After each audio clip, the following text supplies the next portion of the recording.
Hello students, कैसे हैं आप सभी लोग। इस वीडियो में हम शुरू करने जा रहे हैं मैथमेटिक्स की एक नई ब्रांच ट्रिग्नोमेट्री को। अब देखो, इसे शुरू करने से पहले आज की इस वीडियो में हम क्या क्या पढ़ेंगे पहले वो डिस्कस कर लेते हैं। यहाँ पर मैंने लिख रखा है टॉपिक्स टू बी कवर्ड। सबसे पहले हम बात करेंगे why do we study trigonometry. ये जो ट्रिग्नोमेट्री का जो टॉपिक है इसे हम आखिर पढ़ते क्यों हैं, कारण क्या है, राइट। ये हमारी रियल लाइफ में किस तरह से रेलेवेंट है, सबसे पहले हम इसे डिस्कस करेंगे। इसके बाद हमें बात करनी है एक्सप्लोरिंग द वर्ड ट्रिगोनोमेट्री। ये जो वर्ड है ट्रिगोनोमेट्री, इसे हम थोड़ा सा डिसाइफर करेंगे और इससे मीनिंग निकालने की कोशिश करेंगे कि ये ब्रांच आखिर हमें सिखाता क्या है, राइट। तो ये हमारा दूसरा एजेंडा हो जाएगा। तीसरे टॉपिक पे हमें पढ़ना है an important property of right angle triangles.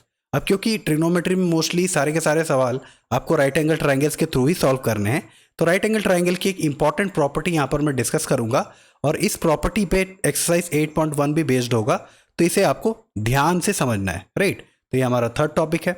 चौथे नंबर पर हमें बात करनी है ट्रिग्नोमेट्रिक रेशियोज या फिर टी रेशियोज के बारे में।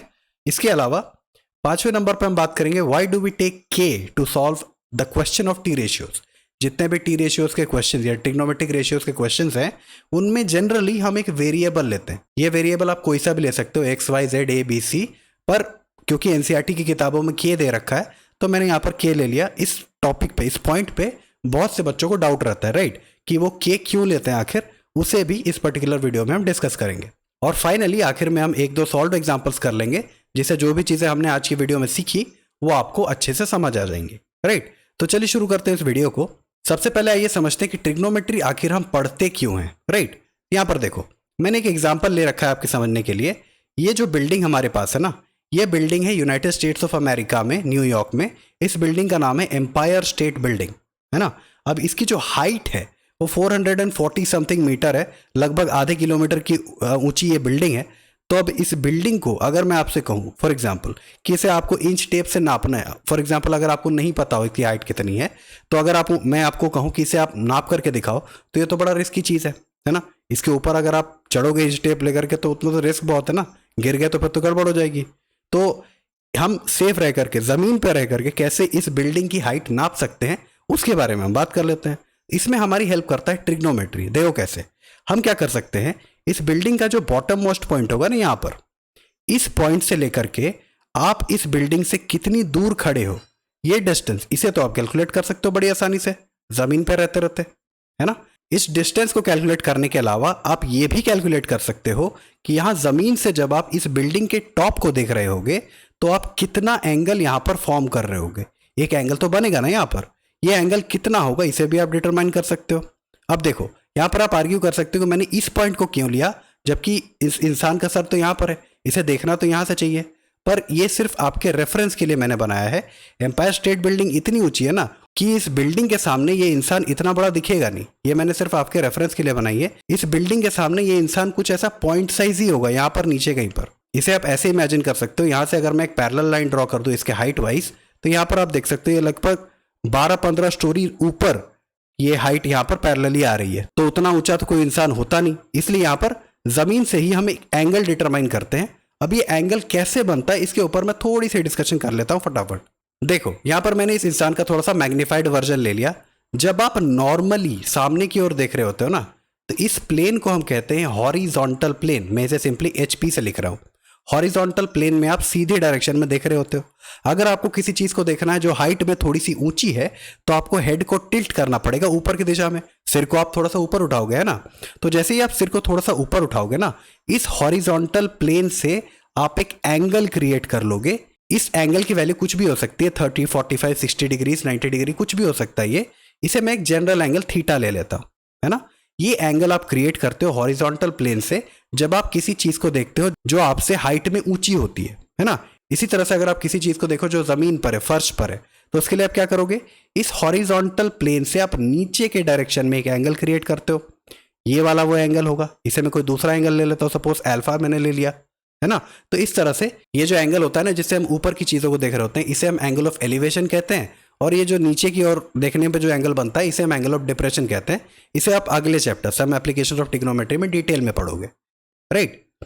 तो इस तरह से हम चीज़ों को देख रहे होते हैं। तो यहाँ पर भी आप इमेजिन कर सकते हो कि जब आप यहाँ से इस बिल्डिंग के टॉप को देख रहे होगे तो एक एंगल हॉरिजॉन्टल प्लेन से आप बना रहे होगे। इस एंगल को मैं क्या कह रहा हूँ, इस एंगल को मैं फॉर एग्जाम्पल अभी थीटा मान रहा हूँ, राइट। तो अब देखो, आपको मैंने बताया कि आप इस डिस्टेंस को कैलकुलेट कर सकते हो, इस बिल्डिंग के बॉटम से खुद तक के डिस्टेंस को, और इस डिस्टेंस और इस एंगल को, इन दोनों की मदद से आप क्या कर सकते हो, ये जो बिल्डिंग है इसकी हाइट आप कैलकुलेट कर सकते हो।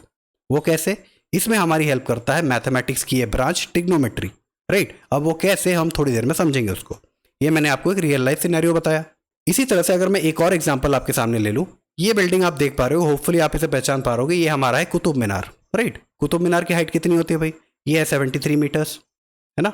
अब 73 मीटर की ये बिल्डिंग है, अगर मैंने आपको इसकी हाइट पहले से बता रखी है, और अगर मैं आपसे पूछूं कि मुझे आप ये बताइए कि आप, ये जो व्यक्ति यहाँ पर खड़ा है, ये कुतुब मीनार से कितने डिस्टेंस पर खड़ा है, ये वाला जो डिस्टेंस है, ये अगर मैं आपसे पूछूं तो वो आप कैसे निकालोगे? फिर से वही बात, यहाँ से आपको एक एंगल चाहिए होगा, यहाँ से लेकर के इस बिल्डिंग के टॉप तक का जो एंगल होगा, इस एंगल को आप डिटरमाइन कर सकते हो। ये एंगल कुछ भी हो सकता है, इसे मैं अल्फा मान लेता हूँ। अब इस एंगल की मदद से, और ये जो इस बिल्डिंग की हाइट मैंने आपको पहले ही बता रखी है 73 मीटर्स हमारे पास है, तो इस एंगल और इस हाइट की मदद से आप ये वाला डिस्टेंस कैलकुलेट कर सकते हो कि ये इंसान कुतुब मीनार से कितनी दूरी पर खड़ा है। ये भी आप कैसे कर पाओगे? ट्रिग्नोमेट्री की मदद से। तो ट्रिग्नोमेट्री इस तरह की चीजों में हमारे रियल लाइफ में काम आती है, राइट। अब आइए हम बात करते हैं, ये जो वर्ड हमारे पास है ट्रिग्नोमेट्री, इसका आखिर मतलब क्या होता है ना। तो यहां पर देखो, ट्रिगोनोमेट्री जो वर्ड है ना, ये 3 ग्रीक रूट वर्ड से मिलकर के बना है। 3 रूट वर्ड्स होते हैं इनमें, और तीनों के तीनों ग्रीक होते हैं। कौन कौन से रूट वर्ड्स होते हैं? उससे पहले आप ये समझो कि रूट वर्ड्स क्या होते हैं। देखो, रूट वर्ड्स ऐसे वर्ड्स होते हैं जिनकी मदद से आप बहुत सारे डिफरेंट वर्ड्स बना सकते हो।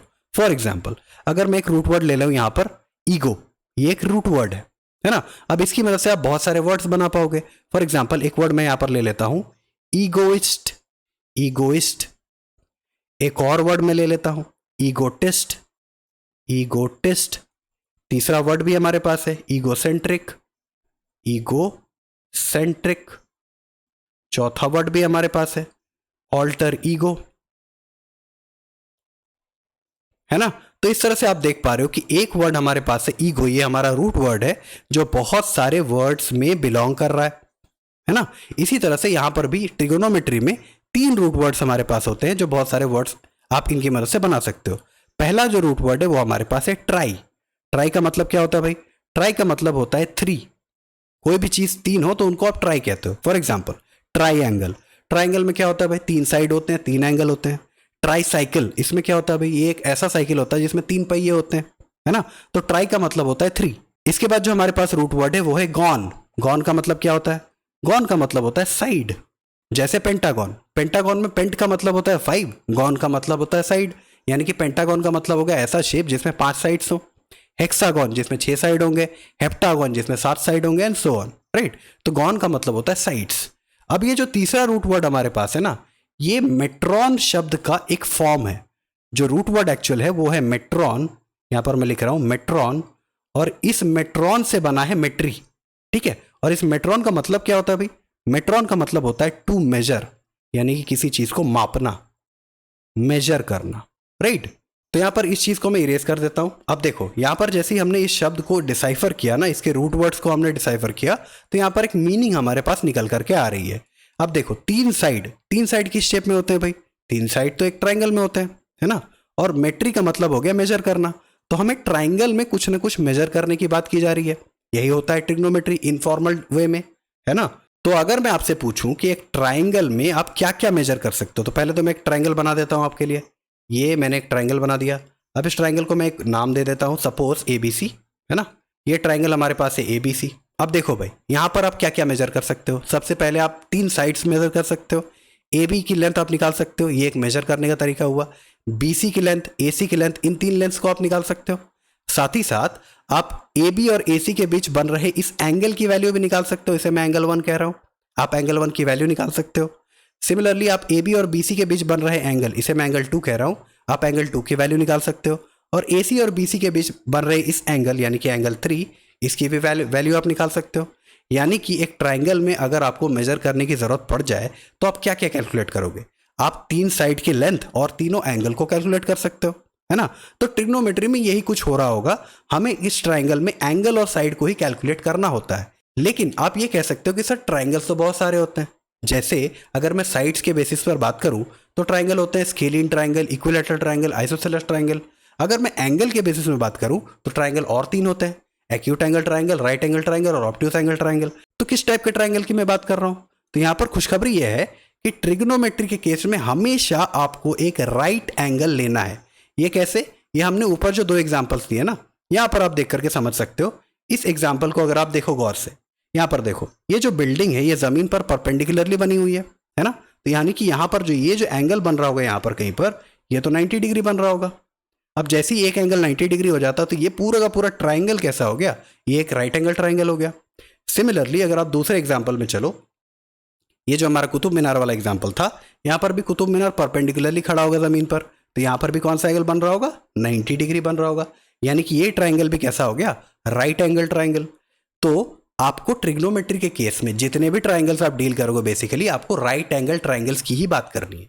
ठीक है, अब देखो भाई, ट्रिग्नोमेट्री का इनफॉर्मल डेफिनेशन तो हमने देख लिया कि यहां पर ट्राइंगल में कुछ चीजों को मेजर करने की बात की जा रही है, लेकिन इसका जो फॉर्मल डेफिनेशन है उस पर अब हम चलते हैं और देखते हैं इसकी एक्चुअल डेफिनेशन क्या होती है। तो यहां मैंने लिख रखा है, trigonometry is the study of relationships between the sides and angles of a triangle, है ना? ट्रिग्नोमेट्री जो है ये मैथमेटिक्स की एक ऐसी ब्रांच होती है जिनमें हम साइड्स और एंगल के बीच रिलेशनशिप्स को एस्टैब्लिश करते हैं, है ना? और ये भी ट्राइंगल, कैसे ट्राइंगल्स में? राइट एंगल ट्राइंगल्स में, है ना? अब क्योंकि हमें राइट एंगल ट्राइंगल्स की ही बात करनी है इस चैप्टर में भी और इसके बाद वाले चैप्टर में भी, सम एप्लीकेशन ऑफ ट्रिग्नोमेट्री जो इसके बाद आएगा चैप्टर, उसमें भी हमें राइट एंगल ट्राइंगल्स की ही बात करनी है। तो एक इंपॉर्टेंट प्रॉपर्टी मैं आपको रिवाइज करवा देना चाहता हूं जो राइट एंगल ट्राइंगल से एसोसिएटेड होती है। तो आइए चलते हैं उस प्रॉपर्टी पे। देखो, इस प्रॉपर्टी को समझाने के लिए मैंने यहां पर 2 राइट एंगल ट्राइंगल्स ले रखे हैं। इस केस में मैं कह रहा हूं ये हमारा सिनेरियो नंबर 1 है और इस केस में मैं कह रहा हूं सिनेरियो नंबर 2 ये है, राइट? ट्राइंगल को मैं कुछ नाम दे देता हूं। ये ट्राइंगल हमारे पास हो गया ट्राइंगल ABC जो कि राइट एंगल है एंगल B पर, और इसके अलावा इस ट्राइंगल को मैं नाम दे देता हूं ट्राइंगल DEF, ये है राइट एंगल E पर, है ना? अब देखो, राइट एंगल ट्राइंगल में आपके पास, आपको पता होगा होपफुली कि आपके पास 3 साइड्स होती हैं। एक को आप कहते हो हाइपोटेन्यूस, यहां पर मैं लिख रहा हूं हाइपोटेन्यूस। दूसरे को आप कहते हो परपेंडिकुलर, परपेंडिकुलर, और तीसरे को आप कहते हो बेस। ये 3 साइड्स होती हैं, है ना? तो इनको आप पहचानते कैसे हो राइट एंगल ट्राइंगल में, यही आपको यहां पर समझना है और ये समझना बहुत जरूरी है क्योंकि देखो एक्सरसाइज 8.1 में ना ये बहुत इंपॉर्टेंट रोल प्ले करेगा कि किस साइड को हम परपेंडिकुलर लेंगे, किसे हम बेस लेंगे। ये समय समय पर बदलते रहते हैं, अब वो कैसे बदलते हैं उसी चीज को मैं यहां पर आपको समझाने की कोशिश कर रहा हूं। तो देखो भाई, अगर मैं हाइपोटेन्यूस की बात करूं तो इसे पहचानने के 2 तरीके हमारे पास हैं। पहला तरीका हमारे पास है कि अगर किसी राइट एंगल ट्राइंगल की तीनों साइड्स की लेंथ हमें दे दी जाए, फॉर एग्जांपल अगर मैं आपसे कह रहा हूं कि एक साइड 6 सेंटीमीटर की है राइट एंगल ट्राइंगल में, दूसरी साइड 8 सेंटीमीटर की है और तीसरी साइड 10 सेंटीमीटर की है, तो जो सबसे लंबा साइड होगा ना, इस केस में 10 सेंटीमीटर, ये हो जाएगा हमारा हाइपोटेन्यूस। लेकिन क्या हो अगर हमें साइड्स की लेंथ ना दी जाए, उस केस में हम कैसे पहचानेंगे कि हाइपोटेन्यूस कौन सा है? देखो, उस केस में हमारे पास दूसरा मेथड भी है। दूसरा मेथड ये कहता है कि जिस वर्टेक्स पर 90 डिग्री बन रहा होगा, इस केस में, पहले केस में राइट एंगल कहां बन रहा है? एंगल B पर, यहां पर 90 डिग्री फॉर्म हो रहा है, तो इसके सामने वाला जो ऑपोजिट वाला जो साइड होगा वो हो जाएगा हमारा हाइपोटेन्यूस। तो ट्राइंगल ABC के केस में हाइपोटेन्यूस कौन सा होगा? AC, इसे मैं यहां पर H से रिप्रेजेंट कर रहा हूं। सिमिलरली अगर मैं बात करूं दूसरे ट्राइंगल की, यहां पर ट्राइंगल DEF, यहां पर 90 डिग्री कहां पर है? यहां पर एंगल E पर 90 डिग्री है, तो इसके सामने वाला जो वर्टेक्स होगा यानी कि DF, ये हो जाएगा हमारा हाइपोटेन्यूस। ये तो सबसे आसान बात थी भाई, हाइपोटेन्यूस पहचानना सबसे आसान होता है। दिक्कत कहां आती है? दिक्कत आती है परपेंडिकुलर और बेस को पहचानने में। तो इसी चीज को आपको गौर से समझना है। देखो, किसी भी राइट एंगल ट्राइंगल में आपको ट्रिग्नोमेट्री के केस में हमेशा एक स्पेसिफाइड एंगल दी जाएगी। कहने का मतलब यह है कि आपको पहले से बता दिया जाएगा कि किस एंगल के टर्म्स में बात हो रही है क्वेश्चन में। तो यहां पर मैं दोनों सिचुएशन में क्या कर रहा हूं, पहले केस में मैं अज्यूम कर रहा हूं कि एंगल C के टर्म्स में बात हो रही है, ये हमारा कंसिडर्ड एंगल है, और दूसरे केस में मैं अज्यूम कर रहा हूं कि एंगल D के टर्म्स में बात हो रही है।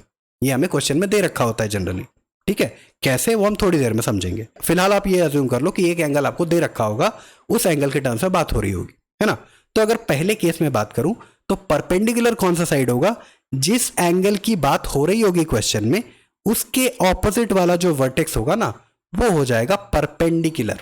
तो क्योंकि पहले केस में ट्राइंगल ABC में एंगल C के टर्म्स में बात हो रही है, तो इसके सामने वाला जो साइड है AB, ये हो जाएगा हमारा परपेंडिकुलर। और इसी तरह से अगर मैं दूसरे केस में बात करूं तो यहां पर एंगल एफ की बात तो नहीं हो रही, यहां पर एंगल डी की बात हो रही है। तो इस एंगल के ऑपोजिट जो वर्टेक्स है यानी कि ई एफ, ये हो जाएगा हमारा परपेंडिकुलर। अब देखो आपने परपेंडिकुलर को तो पहचान लिया, साथ ही साथ आपने हाइपोटेन्यूज को भी पहचान लिया। अब जो बचा हुआ साइड है ऑब्वियस है कि वो बेस ही होगा, है ना। अब जब साइड एक ही बचा, परपेंडिकुलर और हाइपोटेन्यूज को हमने पहले ही अज्यूम कर लिया, तो स्वाभाविक सी बात है कि तीसरा जो साइड होगा वही बेस होगा। तो यहां पर देखो इस केस में, पहले केस में BC हमारा बेस हो जाएगा और इस केस में DEF के केस में DE हमारा बेस हो जाएगा। तो इसी प्रॉपर्टी को आपको समझना था। यहां पर अगर मैं एग्जांपल ले लूं, सपोज केस 1 में मैं एंगल C की बात नहीं कर रहा होता, फॉर एग्जांपल मैं एंगल A की बात कर रहा होता, तो उस केस में हाइपोटेनस तो नहीं बदलता, क्योंकि हाइपोटेनस 90 डिग्री के सामने वाला साइड होता है, वो अभी भी AC ही है। लेकिन अब हम एंगल A को कंसिडर कर रहे हैं, इसके टर्म्स में बात कर रहे हैं, तो इसके सामने वाला साइड BC ये अब परपेंडिकुलर हो जाएगा, ये अब बेस नहीं रहेगा, है ना। और उस केस में ये बचा हुआ साइड ये हो जाएगा हमारा बेस। ठीक है, तो मैं उम्मीद करता हूं कि आप समझ पा रहे होंगे कि जिस एंगल के टर्म्स में बात हो रही होती है उस एंगल के सामने वाला परपेंडिकुलर होता है, 90 डिग्री के सामने वाला हाइपोटेनस होता है और जो बचा हुआ साइड है वो बेस होता है। ये आपके लिए बहुत इंपॉर्टेंट है। एक्सरसाइज 8.1 में आपको इस तरह से सोचना है कि कौन सा एंगल दे रखा है, उसके हिसाब से आप परपेंडिकुलर और बेस को असाइन करोगे। ठीक बात है भाई। अब हम वापस चलते हैं हमारे डेफिनेशन पर। हमारा डेफिनेशन ये था कि trigonometry is the study of relationship between the sides and angles of A triangle. Triangle भी कैसा? Right angle triangle. तो एक राइट एंगल ट्राइंगल में साइड्स और एंगल्स के बीच हम रिलेशनशिप बना रहे हैं। इसे आपने इस एग्जाम्पल में भी देखा होगा। यहां पर अगर आप देखो, मैंने आपको इस एग्जाम्पल में कहा था कि आपको बेस की लेंथ निकालनी है, तो उसके लिए आपने क्या किया, ये जो हाइट है यानी कि ये जो साइड है इसको और ये जो एंगल हमारे पास है, इन दोनों को रिलेट करके मैंने आपसे कहा कि आप इस तीसरे साइड को निकाल पाओगे। तो आपने एक एंगल और एक साइड को ही तो रिलेट किया ना, इन दोनों के बीच में एक रिलेशनशिप बनाई। सिमिलरली अगर आप पहले एग्जाम्पल में चले तो यहां पर भी आपने क्या किया, ये जो हमारे पास बेस की लेंथ थी ये आपको पता थी, इस एंगल को आपने डिटरमाइन कर लिया और इस एंगल को रिलेट किया आपने इस बेस के साथ, इन दोनों की मदद से आपने इस हाइट को कैलकुलेट किया, है ना। तो ये हम कैसे कर रहे हैं, इसे करने के लिए ट्रिग्नोमेट्री में हमारे पास 6 ऑपरेटर्स कह लो या फिर फंक्शंस कह लो या फिर रेशियोज कह लो, बात एक ही है। ट्रिग्नोमेट्री में हमारे पास 6 रेशियोज होते हैं। अब ये रेशियोज क्या हैं, इनका हम यूज कैसे करेंगे, इसे हम थोड़ी देर में समझेंगे। पहले इन ऑपरेटर्स से आप फैमिलियर हो जाइए। देखिए हमारे पास 6 ऑपरेटर्स होते हैं। पहला ऑपरेटर हमारे पास है साइन, SINE, साइन, है ना। इतने बड़े नाम को हम जनरली यूज नहीं करते, इसका शॉर्ट फॉर्म जो है हमारे पास साइन, SIN, इसे हम यूज करते हैं। दूसरा ऑपरेटर हमारे पास है कोसाइन, इसका शॉर्ट फॉर्म होता है कॉस। तीसरा ऑपरेटर हमारे पास है टेंजेंट, इसका शॉर्ट फॉर्म होता है टैन। चौथा ऑपरेटर हमारे पास है कोसिकेंट, इसका शॉर्ट फॉर्म होता है कोसेक। पांचवा ऑपरेटर हमारे पास है सीकेंट, इसका शॉर्ट फॉर्म होता है सेक। और छठा और आखिरी ऑपरेटर हमारे पास होता है कोटेंजेंट, इसका शॉर्ट फॉर्म होता है कॉट। अब ध्यान आपको यह रखना है कि इन ऑपरेटर्स को आपको इसी ऑर्डर में याद रखना है। ऐसा क्यों? ऐसा इसलिए क्योंकि आगे चल करके जब मैं फॉर्मूलाज डिराइव करवाऊंगा ना ट्रिग्नोमेट्री के, तो ये ऑर्डर आपके बहुत काम आएगा। आपको बहुत सारे फॉर्मूलाज याद नहीं रखने पड़ेंगे अगर आप इस ऑर्डर को याद कर लो। तो इसे याद रखने के लिए कुछ नहीं करना, 4-5 बार तेजी से आप कहो sine cos tan cosec sec cot, sine cos tan cosec sec cot, आपको ये याद हो जाएगा। ठीक है, अब ये रेशियोज क्या हैं, इनका हम यूज कैसे करते हैं उसके ऊपर बात करते हैं। बहुत इंपॉर्टेंट मैं बात करने जा रहा हूं, ध्यान से समझिएगा। देखिए जब भी मैं साइन की बात कर रहा हूं ना, ये एक रेशियो होता है। रेशियो आपको पता होगा कि किसी दो चीज को जब आप डिवाइड करते हो तो वो एक रेशियो कहलाता है ना। तो साइन एक रेशियो होता है जो कि परपेंडिकुलर और हाइपोटेन्यूस को डिवाइड करने पर आता है। ठीक बात है भाई, इसके डिटेल में हम थोड़ी देर में चल रहे हैं। साइन का रेशियो क्या होता है? Perpendicular by hypotenuse. Similarly cos का रेशियो क्या होता है? कॉस का रेशियो होता है बेस बाय हाइपोटेन्यूस। ये होपफुली आप समझ पा रहे होंगे। एक राइट एंगल ट्रायंगल में एक परपेंडिकुलर, हाइपोटेन्यूस और बेस होता है, उन्हीं के बीच रेशियोज होते ही है। ठीक है, साइन होता है परपेंडिकुलर और हाइपोटेन्यूस का रेशियो, कॉस होता है बेस और हाइपोटेन्यूस का रेशियो, टैन होता है परपेंडिकुलर और बेस का रेशियो, कोसेक होता है साइन का उल्टा, हाइपोटेन्यूस बाय परपेंडिकुलर का रेशियो, सेक होता है कॉस का उल्टा यानी कि हाइपोटेन्यूस बाय बेस का रेशियो, और कॉट होता है टैन का उल्टा यानी कि बेस बाय परपेंडिकुलर का रेशियो। अब ये रेशियोज कैसे हम यूज करते हैं उसके ऊपर आइए हम बात करते हैं। तो देखो इसके लिए मैं क्या करता हूं, सबसे पहले एक राइट एंगल ट्रायंगल आपके लिए यहां पर बना देता हूं। ये मैंने एक राइट एंगल ट्रायंगल बना दिया। इस राइट एंगल ट्रायंगल को मैं कुछ भी नाम दे देता हूं। फॉर एग्जांपल इसे मैं कह रहा हूं ट्रायंगल ABC, है ना। यहां पर मैं नाम दे देता हूं A, B और C। ठीक है, यहां पर एंगल B पर 90 डिग्रीज है, और बचे हुए दो एंगल हमारे पास है एंगल ए और एंगल सी। इन दोनों में से किसी एक एंगल के टर्म्स में बात हो रही होगी। मैंने आपको पहले ही कहा कि ट्रिग्नोमेट्री में हर क्वेश्चन में आपको पहले से ही इंडिकेट कर दिया जाएगा कि किस एंगल के टर्म्स में बात हो रही है ना। एक काम करता हूँ, यहाँ पर भी मैं दो केसेस ले लेता हूँ ताकि आपको डाउट बिल्कुल भी ना बचे। पहले केस में हम क्या करेंगे, एंगल सी के टर्म से बात कर लेंगे, इस एंगल के टर्म से बात कर लेंगे, और दूसरे केस में हम एंगल ए के टर्म से बात कर लेंगे। ठीक बात है भाई। तो इसे मैं थोड़ी देर के लिए साइड कर देता हूँ। ओके, अब देखो इस ट्राइंगल में हमें क्या करना है, हमें सबसे पहले समझना है कि sine cos tan cosec sec cot ये क्या होते हैं। देखो साइन किसी पर्टिकुलर एंगल के लिए आपको निकालना पड़ता है। इसके लिए आप क्या करते हो, आपको क्वेश्चन में दे रखा होगा कि किस एंगल की बात हो रही है। वो जो एंगल होगा ना वो इस फंक्शन के बगल में लिखा होगा यहाँ पर इस तरह से। जैसे इसी ट्राइंगल में अगर मैं कह देता साइन ए, तो इसका मतलब है कि जो एंगल जिसकी बात हो रही है ना वो एंगल ए है। उस केस में हमें सी को नहीं लेना, उस केस में हमें ए को लेना पड़ता है ना। पर क्योंकि यहाँ पर मैं एंगल सी को कंसिडर मैंने कर रखा है, इसलिए यहाँ पर हम क्या लिखेंगे, साइन सी। ये वो एंगल होता है जिसकी बात हो रही होती है और उसके लिए हम साइन निकालते हैं। साइन क्या है भाई, साइन होता है रेशियो। रेशियो किसका, साइन के लिए रेशियो होता है परपेंडिकुलर बाय हाइपोटेन्यूज का, है ना। तो एंगल सी के लिए अगर मैं आपसे साइन पूछ रहा हूं तो आप इस ट्राइंगल के परपेंडिकुलर और हाइपोटेन्यूज का रेशियो निकाल दोगे। अब देखो यहां पर वो राइट एंगल ट्राइंगल की प्रॉपर्टी आपके काम आ जाएगी। 90 डिग्री के सामने वाला क्या होगा, हाइपोटेन्यूज होगा। जिस एंगल की बात हो रही है इसके सामने वाला क्या होगा, परपेंडिकुलर होगा, और जो बचा हुआ साइड हो जाएगा वो हो जाएगा बेस, है ना। अब देखो आपको साइन सी निकालना है, यानी कि इस एंगल के लिए, एंगल सी के लिए आपको साइन की रेशियो निकालनी है। तो आप साइन का रेशियो कैसे निकालते हो, परपेंडिकुलर और हाइपोटेन्यूज को डिवाइड करके। परपेंडिकुलर क्या है भाई इस ट्राइंगल में, परपेंडिकुलर ए बी है, तो परपेंडिकुलर हमारे पास हो जाएगा ए बी, और हाइपोटेन्यूज हमारे पास क्या है, ए सी। यहां पर आप लिख दोगे बाय ए सी, है ना। तो सिंपली आप कह सकते हो कि sine of angle C this is equal to A B by A C इस पर्टिकुलर केस में। ठीक है, आप समझ पाए होंगे होपफुली कि जब भी हम बात करते हैं किसी एंगल के टर्म्स में साइन, तो आप परपेंडिकुलर और हाइपोटेन्यूज को डिवाइड करके लिख देते हो। यही वैल्यू होती है साइन की। सिमिलरली इसी तरह से अगर मैं आपको इस एंगल सी के लिए कॉस निकालने को कहूं, तब आप क्या करोगे, कॉस होता है बेस बाय हाइपोटेन्यूज। यहां पर आप देख सकते हो पहले मैंने बताया कॉस क्या होता है, कॉस होता है बेस बाय हाइपोटेन्यूज, है ना। तो आपको बेस और हाइपोटेन्यूज को डिवाइड करना है। उस केस में इस एंगल के लिए कॉस की वैल्यू निकल आएगी। इस केस में बेस क्या है भाई, बेस हमारे पास है BC, हाइपोटेन्यूज क्या है, ये तो अब BAC ही है ना। तो मैं cos C क्या कह सकता हूं, cos C will be equal to BC by AC। इस तरह से आप ट्रिग्नोमेट्रिक रेशियोज को निकालते हो, कैलकुलेट करते हो। ठीक बात है भाई। अब देखो ये तो एक तरीका हो गया जिसमें हमने एंगल C को कंसिडर किया था और इसके टर्म में हमने साइन निकाला, कॉस निकाला। आप चाहो तो बाकी को भी निकाल सकते हो। आप चाहो तो tan निकाल सकते हो एंगल C के लिए।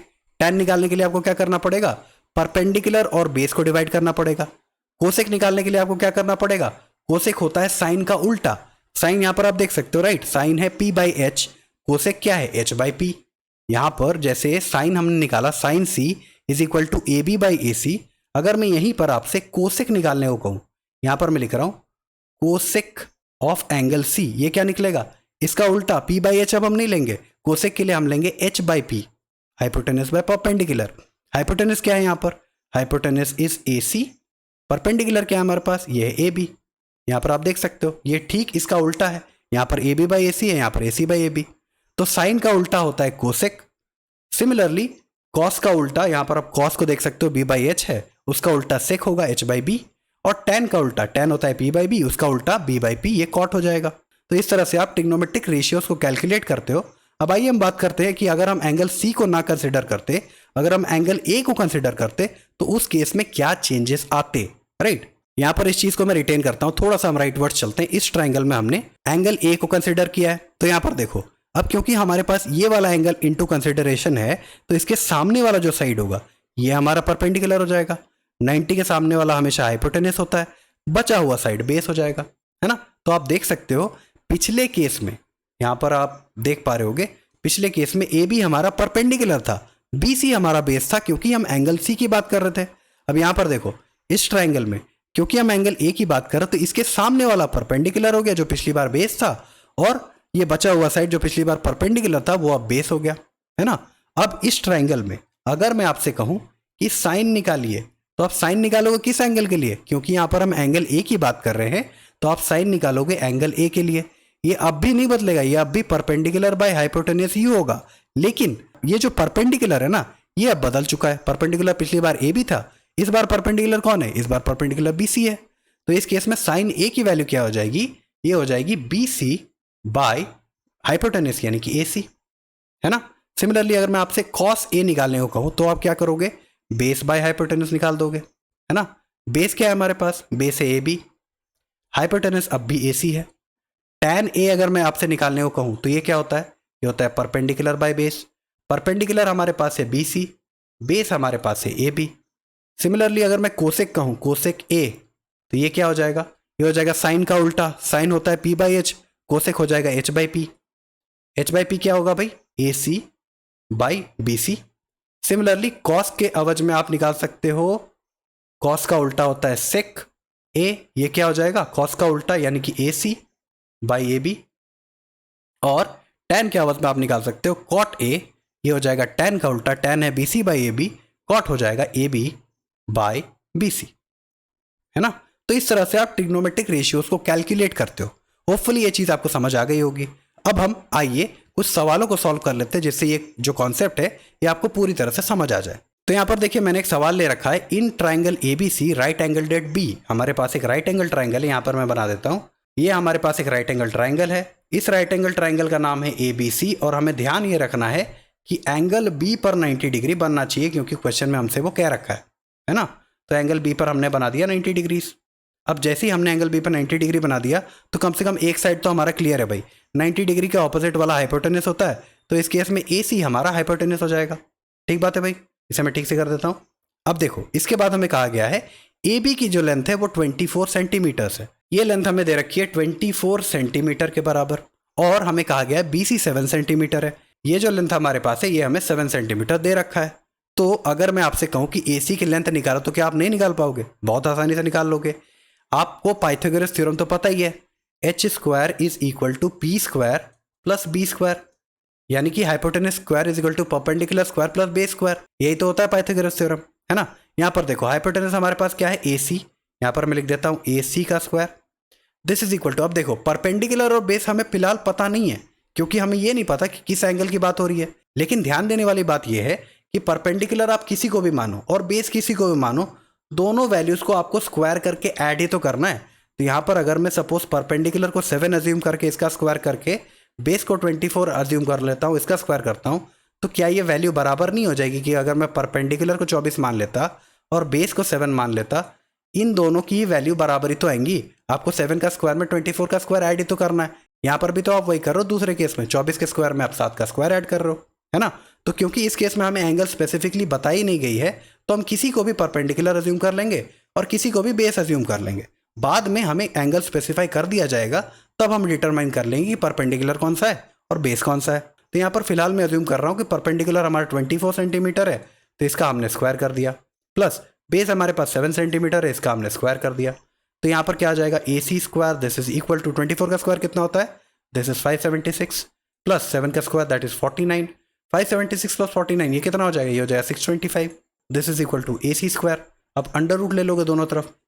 अब देखो ए सी की वैल्यू कितनी हो जाएगी, यहाँ पर तो ए सी आ जाएगा RHS पर, RHS पर हमारे पास है 625, ये किसका अंडर रूट होता है, ये होता है 25 का अंडर रूट। तो ए सी की वैल्यू आपके पास कितनी आ गई, ये आ गई 25 सेंटीमीटर्स। ठीक बात है भाई। अब इसे मैं इरेज कर देता हूँ, इसकी हमें ज़रूरत नहीं है। ओके, अब देखो हमें क्वेश्चन में कहा गया है कि डिटरमाइन करिए sign A, cos A, sign C, cos सी। हमें ये 4 वैल्यूज निकालनी है। तो पहले हम शुरू करते हैं साइन से। यहाँ पर देखो हमें सबसे पहले साइन निकालना है एंगल ए के लिए। तो ये जो है ना, हमें एंगल यहाँ पर स्पेसिफाई कर दी गई कि आपको एंगल ए के टर्म से बात करनी है। तो ये हो गया हमारा एंगल इनटू कंसिडरेशन, ये है हमारा एंगल ए, है ना। तो इसके सामने वाला जो साइड है बी सी, ये क्या हो जाएगा, ये हो जाएगा परपेंडिकुलर, और जो बचा हुआ साइड है ये हो जाएगा बेस। अब अगर मैं आपसे कहूं कि साइन निकालिए एंगल ए के लिए, तो आप क्या करोगे, फिर से वही बात, परपेंडिकुलर बाय हाइपोटेन्यूज निकालोगे, है ना।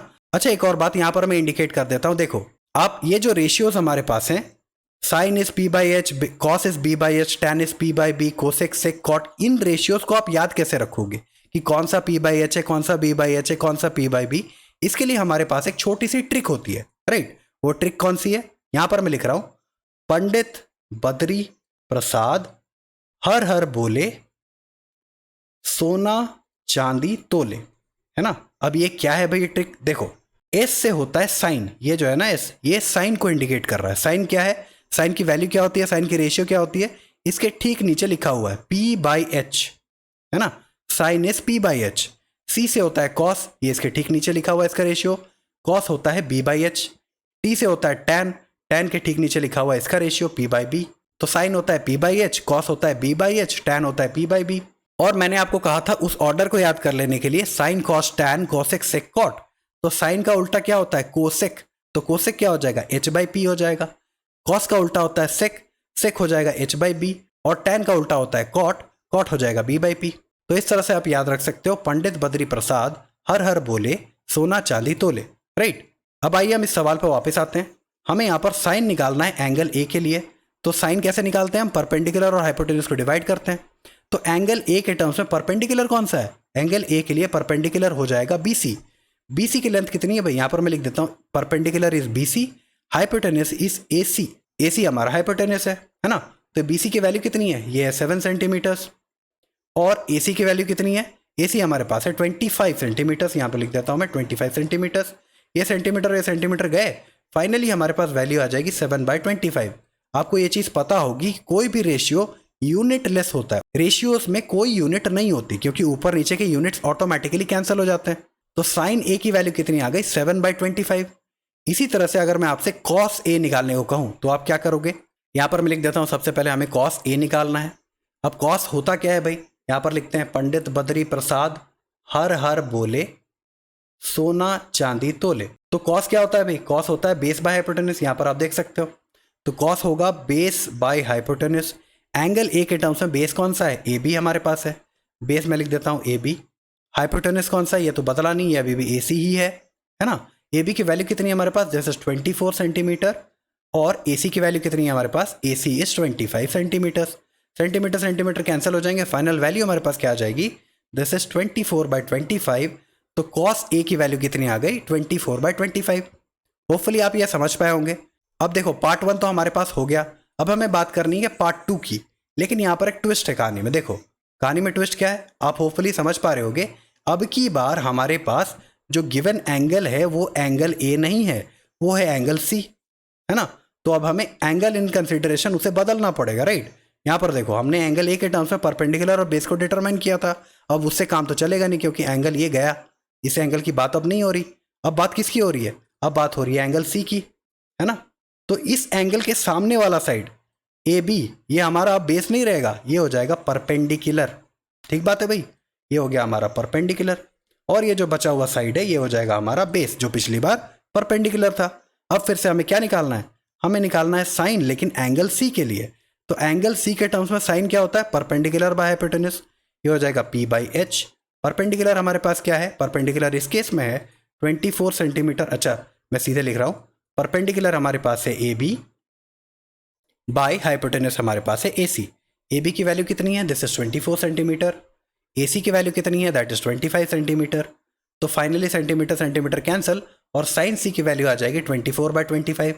ठीक बात है भाई। और फाइनली कॉस C हमें निकालना है। एंगल C के लिए cos, this is equal to cos क्या होता है? Base by hypotenuse. यहाँ पर मैं लिख रहा हूँ बेस बाय हाइपोटेन्यूज। बेस हमारे पास क्या है? बेस है BC, हाइपोटेन्यूज है AC। BC की वैल्यू कितनी है? 7 सेंटीमीटर्स।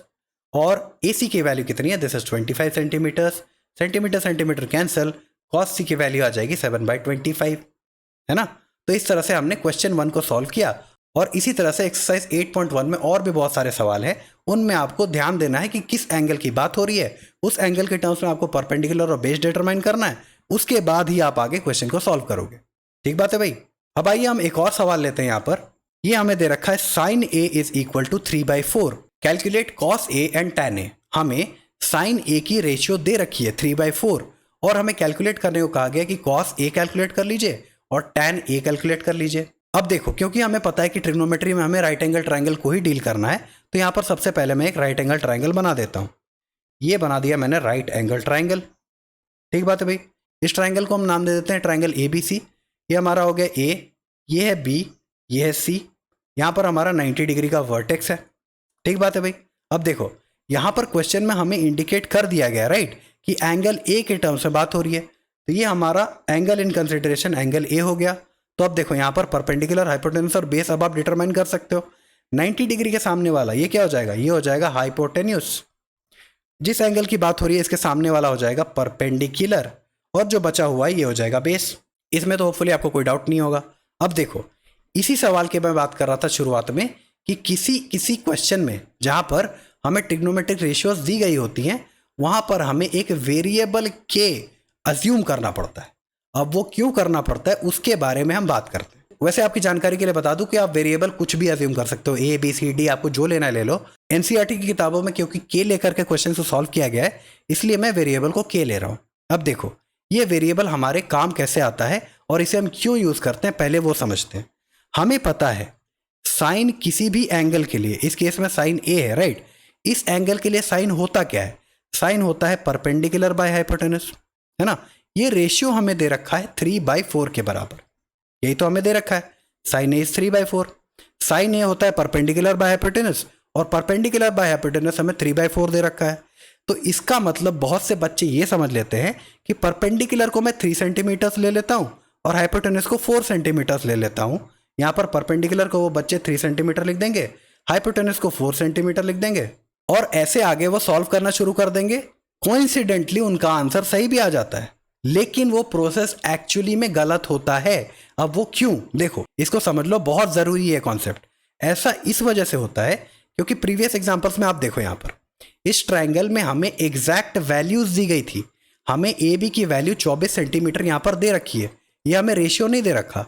बी सी की वैल्यू हमें एग्जैक्टली 7 सेंटीमीटर दी गई है। तब इन दोनों की मदद से हमने पाइथागोरस थ्योरम की यूज़ किया और जो बचा हुआ साइड है ये हमने कैलकुलेट कर लिया, ए सी 25 सेंटीमीटर, है ना। लेकिन इस केस में यहाँ पर ये जो दूसरा सवाल हमारे पास है, यहाँ पर हमें साइन की रेशियो दे रखी है 3/4। अब एक छोटा सा एग्जांपल आप कंसिडर करो। यहाँ पर मैं एक दूसरा ट्रायंगल बना देता हूँ। चलो ये वो ट्रायंगल है, इसमें मैं एक काम करता हूँ, ये ट्रायंगल कोई सा भी हो सकता है, सपोज DEF, है ना। इस ट्रायंगल में हम एंगल F के टर्म से बात कर रहे हैं और मैं आपसे कह रहा हूँ कि इस केस में परपेंडिकुलर हमारे पास है 6 सेंटीमीटर का, है ना, और हाइपोटेन्यूस सपोज हमारे पास है 8 सेंटीमीटर का। तो अगर मैं आपसे कहूँ साइन F निकालिए, साइन ऑफ F, तो ये क्या होगा, परपेंडिकुलर बाय हाइपोटेन्यूस, क्योंकि एंगल ये है तो परपेंडिकुलर यही होगा राइट, हाइपोटेन्यूस यही होगा। साइन होता है परपेंडिकुलर बाय हाइपोटेन्यूस, परपेंडिकुलर हमारे पास कितना है, दिस इज 6 सेंटीमीटर, हाइपोटेन्यूस हमारे पास कितना है, दिस इज 8 सेंटीमीटर। यहाँ पर सेंटीमीटर सेंटीमीटर तो कैंसिल होंगे ही, 6 और 8 भी तो सिंप्लीफाई किए जा सकते हैं। अगर मैं 2 से कैंसिल कर दूँ तो 2 3 ज़ा 8, 2 4 ज़ा 8, तो यहाँ पर साइन F फाइनली कितना है हमारे पास, साइन F की वैल्यू आ गई 3/4, है ना। तो अब देखो गौर करने वाली बात यहाँ पर यह है कि इस ट्राइंगल में परपेंडिकुलर तो एक्चुअली 6 सेंटीमीटर का था और हाइपोटेनस एक्चुअली 8 सेंटीमीटर का था, पर साइन उन दोनों का कितना आया, साइन आया F के लिए परपेंडिकुलर बाय हाइपोटेनस, ये आया 3/4। तो एक्चुअल वैल्यूज तो कोई दूसरी से भी हो सकती है ना, ये जो रेशियो होता है ये तो सिंप्लीफाइड फॉर्म होता है राइट। तो यहाँ पर आप देख सकते हो कि क्योंकि साइन A हमारे पास 3/4 दे रखा है तो हो सकता है कि उसकी एक्चुअल वैल्यूज कुछ और हो। उन एक्चुअल वैल्यूज को कैंसिल करने के बाद ये फाइनल रेशियो हमारे पास जो गिवन है ये है 3/4, है ना। तो इसीलिए हम क्या करते हैं, हम एक वेरिएबल को अज्यूम करते हैं। यहाँ पर जो वेरिएबल है ना, इसको मैं k ले लूंगा ऊपर और नीचे। गौर करने वाली बात यह है, यहाँ पर देखो रेशियो 3/4 था, एक्चुअल वैल्यू 6/8 थी, तो एक ही नंबर से आपने मल्टीप्लाई किया होगा। ऊपर भी अगर आप 2 से मल्टीप्लाई कर दो, नीचे भी अगर आप 2 से मल्टीप्लाई कर दो, तो आपको एक्चुअल वैल्यूज मिल जाएंगी। 3 × 2 दैट इज 6, 4 × 2 दैट इज 8। तो 6 और 8 एक्चुअल वैल्यूज है परपेंडिकुलर और हाइपोटेनस की। तो आप किसी एक नंबर से ऊपर और नीचे मल्टीप्लाई करते हो। अब इस पर्टिकुलर केस में किस नंबर से मल्टीप्लाई करना है ये तो हमें पता नहीं है, तो हम उसे एक वेरिएबल अज्यूम कर लेते हैं। तो यही वेरिएबल होता है k, और इसी वजह से हमें एक k लेकर के या फिर एक वेरिएबल ले करके चलना ज़रूरी है। वैसे आपको मैं बता दूं कि बहुत सारे सवाल ऐसे भी हैं कि इनको अगर आप 3 सेंटीमीटर और 4 सेंटीमीटर लेकर के चलोगे ना, तब भी आपका जवाब सही ही आएगा, पर वो प्रोसेस गलत होता है भैया, ठीक है। तो होपफुली आप ये रीज़न समझ पाए होंगे कि क्यों हम एक वेरिएबल से ऊपर और नीचे मल्टीप्लाई करते हैं। ये वेरिएबल फिर से मैं आपको बता दूं कुछ भी हो सकता है। मैं यहाँ पर k लेकर के चल रहा हूँ इसलिए क्योंकि NCERTs में आपको k दे रखा है। तो अब देखो इस पर्टिकुलर केस में हमें पता है साइन ए की value that is perpendicular by hypotenuse, इसकी रेशियो हमें 3/4 दे रखी है। अब देखो यहाँ पर मैं इसे फिलहाल इरेज कर रहा हूँ, ये हमें रेशियो दे रखा है 3/4, तो इसकी एक्चुअल वैल्यू परपेंडिकुलर और हाइपोटेनस की एक्चुअल वैल्यू निकालने के लिए मुझे क्या करना पड़ेगा, किसी एक वेरिएबल से ऊपर और नीचे मल्टीप्लाई करना पड़ेगा। तो ऊपर हमारे पास है 3, इसे भी मैं एक वेरिएबल के से मल्टीप्लाई कर देता हूँ, और नीचे जो 4 है इसी से ही हमें इस वेरिएबल से ही मल्टीप्लाई करना पड़ता है, तो ये के यहाँ आ जाएगा।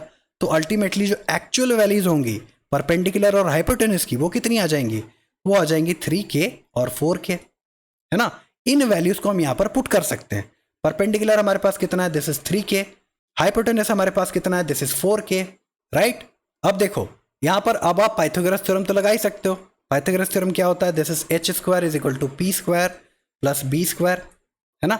हाइपोटेनस हमारे पास क्या है, AC की वैल्यू है 4k, तो यहाँ पर मैं सिंपली पुट कर रहा हूँ 4k, इसका हमें स्क्वायर करना है।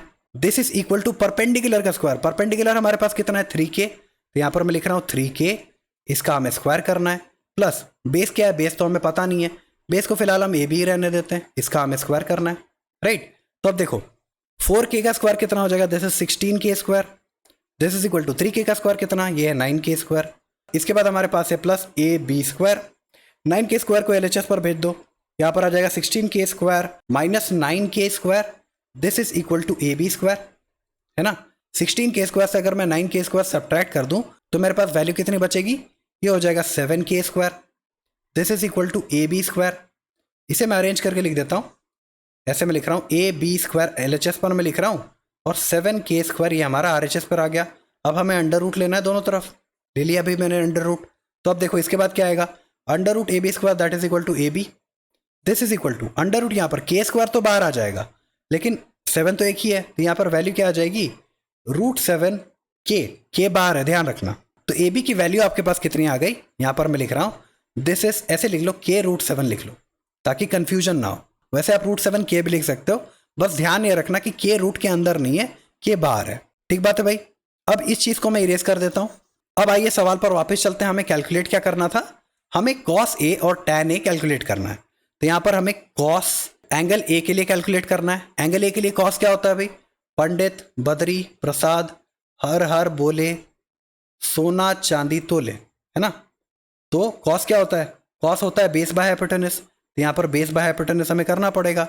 बेस हमारे पास कितना है, बेस इज k√7, हाइपोटेनस हमारे पास कितना है, हाइपोटेनस इज 4k, है ना। ये k और ये कैंसल, यहाँ पर आ जाएगा √7/4, ये वैल्यू हमारे पास आ गई cos A की। इसी तरह से अगर मैं tan A निकालने को कहूँ तो आप क्या करोगे, यहाँ पर हमें निकालना है tan A, tan होता है परपेंडिकुलर बाय बेस, यहाँ पर आप देख सकते हो, है ना। tan होता है परपेंडिकुलर बाय बेस, परपेंडिकुलर हमारे पास क्या है, दिस इज 3k, बेस हमारे पास क्या है, बेस इज k√7, k और ये k कैंसिल हो जाएंगे, वैल्यू हमारे पास आ जाएगी 3/√7, है ना। तो cos A की वैल्यू कितनी आ गई, दिस इज √7/4, और tan A की वैल्यू कितनी आ गई, दिस इज 3/√7। तो होपफुली इस वीडियो में जो भी चीज़ें मैंने आपको एक्सप्लेन की वो आपको समझ आ गई होंगी। अब देखो ये इंट्रोडक्शन वीडियो था सिर्फ ट्रिग्नोमेट्री का, इसके बाद के जो भी टॉपिक्स हैं जैसे कुछ स्पेसिफाइड एंगल्स के लिए हमें ट्रिग्नोमेट्रिक रेशियो से कैलकुलेट करना पड़ेगा। इसके बाद हमारे पास बहुत सारे फॉर्मूले होते हैं ट्रिग्नोमेट्री में। इसके बाद हमें आइडेंटिटीज पढ़नी है, कुछ प्रूफ्स देखनी है, तो उनके वीडियो सब्सिक्वेंटली इसके बाद आते जाएंगे। आप इस वीडियो को 1-2 बार और देख लो ताकि आपको कॉन्सेप्ट जो है ना वो पूरी तरह से क्लियर हो जाए, क्योंकि इन कॉन्सेप्ट्स को हम आगे के वीडियोस में यूज करेंगे, ठीक है। तो अगर आपको इस वीडियो में सभी चीजें समझ आ गई तो इस वीडियो को लाइक कीजिए, अपने दोस्तों के बीच शेयर कीजिए। ओके देन गाइस, अगले वीडियो में मिलते हैं, थैंक यू।